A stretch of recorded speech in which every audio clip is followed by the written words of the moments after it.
할렐루야, 좋은 아침입니다. 이 하루가 하나님과 동행하며 하나님의 영광을 선포하는 복된 하루가 되기를 간절히 축원합니다. 역대상 족보 중에서 가장 중요한 부분은 6장의 족보입니다. 대제사장의 족보 그리고 레위인의 족보를 기록하고 있습니다. 그러니까 대제사장과 레위인을 하나님이 세우신 것은 하나님의 거룩한 성전을 세우기 위함이었습니다. 하나님의 거룩한 성전 가운데 예배를 회복하기 위함이었습니다. 예배는 두 개의 큰 축이 있습니다. 하나는 말씀이고 하나는 찬양입니다. 오늘 말씀에서 찬양하는 사람들에 대한 말씀을 기록하고 있습니다. 6장 레위인의 계보. 세 번째 이야기는 회막 앞에서 찬송하는 사람들. 이 찬송하는 사람들은 다윗이 성전 봉사를 위해서 세운 사람들이었습니다. 대표는 그앗 자손 중에 헤만이 이 모든 일들을 감당했는데 이 사람은 사무엘의 손자입니다. 사무엘의 족보를 기록하면서 그앗의 둘째 아들 이스라엘의 후손이라고 기록하고 있습니다. 헤만을 도와 아삽 그리고 에단이 함께 협력했습니다. 그리고 네 번째는 아론의 자손. 이들은 제사와 성전 관리, 성소 관리, 지성소 관리에 대한 모든 일들을 감당하며 사역했습니다. 그리고 다섯 번째 이야기는 레위인의 정착지를 말씀합니다. 7장의 말씀은 이스라엘 북방 5지파 반의 계보를 기록합니다. 이스라엘 지파를 기록하면서 용감한 장수를 계수하면 8만 7천 명이라고 기록하고 있고요. 베냐민 자손은 5만 9,434명. 그리고 납달리 자손을 기록하면서 이 사람들은 비라의 자손들이라고 표현합니다.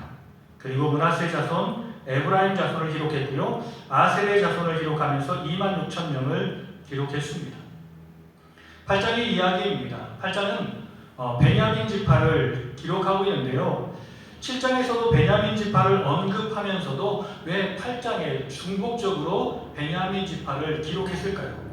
아마도 학자들은 생각하기를 세 가지 정도로 생각하는데, 첫째는 베냐민 지파가 이스라엘 초대왕 사울을 배출한 지파라는 점입니다.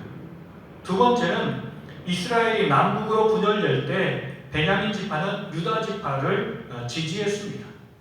그리고 세 번째는 바벨론 포로에서 귀환한 후에도 이스라엘 내에서 베냐민 지파가 차지하는 비중이 컸다라는 것을 말씀해 주고 있습니다. 9장의 말씀입니다. 9장의 말씀은 포로 귀환과 예루살렘 정착에 대한 말씀을 기록하고 있습니다. 포로 생활에서 돌아온 백성, 처음으로 돌아온 백성들은 제사장과 레위 사람들 그리고 느디님 사람들이었습니다. 여기서 특별한 것은 느디님 사람들인데 이 말을 해석하면 주어진 사람들, 맡겨진 사람들이라는 뜻을 가지고 있습니다. 이 사람들은 아론과 그의 아들들에게 성전 봉사를 위해서 하나님께서 그들에게 주었다라고 해서 주어진 사람들, 맡겨진 사람들로 느디님이라는 표현을 하고 있습니다. 그리고 유다 자손, 베냐민 자손, 에브라임 자손, 므낫세 자손 중에 예루살렘에 거주한 자 총 1649명을 기록하고 있고요. 이들은 다 종족의 가문의 우두머리였다라고 성경은 기록하고 있습니다. 그리고 두 번째는 예루살렘에 정착한 제사장들을 기록하는데요. 제사장 여다야, 여호랴립, 야긴, 그리고 성전을 맡은 자 아사랴, 이 사람은 대제사장이었습니다. 그리고 아다야를 말씀합니다. 성전의 임무를 수행할 힘 있는 자가 1760명이었습니다. 세 번째는 예루살렘에 정착한 레위 사람들인데요. 무라리 자손의 스마야, 그리고 박박갈, 헤레스, 갈랄, mat냐냐, 이 사람은 아삽의 증손이었고요. 오바냐, 여두둔의 증손, 그리고 베레가, 느도바의 사람이라고 성경은 기록하고 있습니다. 그리고 예루살렘에 정착한 회막 문지기를 기록하는데 살룸, 이 사람은 고라의 자손입니다. 그리고 악굽, 달몬, 아이만과 그의 형제들, 살룸의 우두머리, 총 212명입니다. 다윗과 사무엘이 전에 세워서 직분을 맡긴 자들이었고 순차에 따라서 동서남북 사방에 서서 성문을 지켰습니다. 그들은 일주일마다 교대했습니다. 여기서 특이한 것은 고라의 자손이라고 말하는 건데요. 고라의 일당은 이 모세와 아론과 대적해서 하나님의 징벌을 받은 사람들인데 이 사람들이 다 죽지 않고 그럼에도 불구하고 하나님의 자비하심으로 이렇게 자손들이 살아남았음을 우리는 알게 됩니다. 그리고 나머지 레위 사람들을 기록하는데요. 고라 자손 살룸의 맏아들 맏디랴, 이 사람은 전병을 굽는 일을 맡겼고요. 그리고 그 한 자손 중에 어떤 자는 진설하는 떡을 매 안식일마다 준비했습니다. 찬송하는 자 레위 우두머리가 맡았고요. 그리고 각자가 맡은 일에 충성스럽게 봉사를 했습니다. 그리고 마지막으로 사울의 족보를 기록합니다.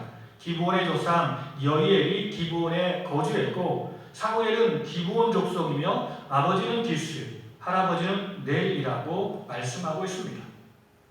오늘 말씀을 통해서 주시는 교훈은 첫째는 예배가 살아야 우리가 삽니다. 그렇습니다. 성전은 하나님을 예배하는 곳입니다.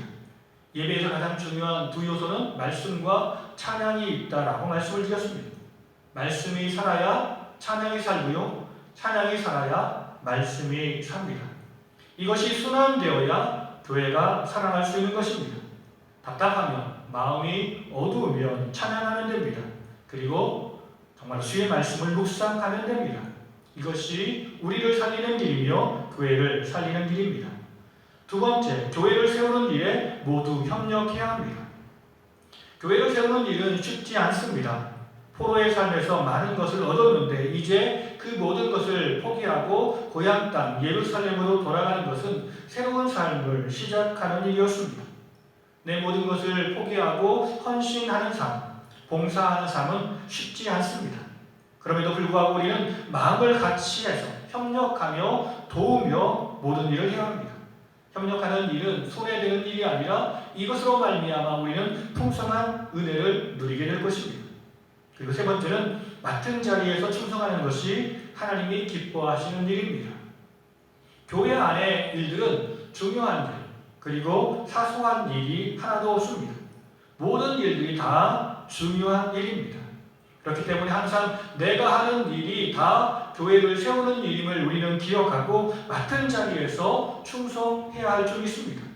성전의 문지기, 그리고 교회에 쓰는 떡을 만드는 일 등 사람들이 생각할 때는 이것은 사소한 일이라고 생각할 수 있지만 하나님이 보실 때는 다 중요한 일입니다.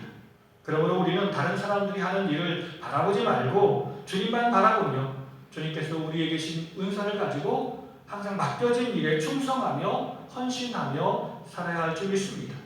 이 하루가 하나님을 예배하는 하루, 그리고 모든 믿음의 동역자들과 협력하며 맡은 자리에서 기쁨을 가지고 최선을 다하는 하루가 되어서 주님께는 영광이고 모든 사람들에게는 행복과 나의 행복을 누리는 복된 하루가 되기를 간절히 축원합니다.